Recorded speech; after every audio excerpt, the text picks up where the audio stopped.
Assalomu alaykum. Bugun bizlar zo'r egadan Gentra gap qoldi. Videoning oxirida narxlarini aytib o'taman.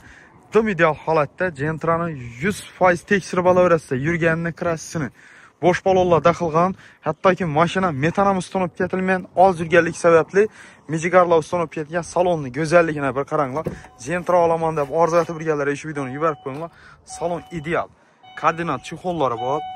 Lyuki, abezi, hammasi bor desa pilosini, mersini yaxshidan rol ustunib ketilgan.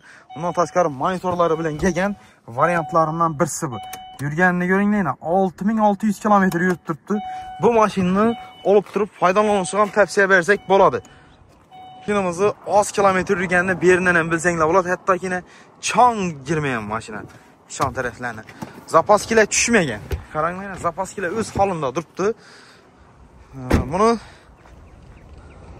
bir qo'l haydalgan mashina, xudo xolasa siz olsangizlar, sizga ikkinchi qo'l bo'lib olasiz. Endi narxini aytadigan bo'lsam, tish nomerlari, telefon esdan chiqarmanglar. 169 million naqd pul beramiz. Barter ikkilamchi savdo bo'lsa ham bo'ladi va yaqin ustunda kelishamiz. Like bosamiz, obuna bo'lishni, knopkalarni bosib qo'ysangiz bo'ladi. Ikkilam barter deganim, barterdan agar biz o'zimiz hisoblab olsak ham bo'ladi. Lekin bu mashina egadan gap qilgan.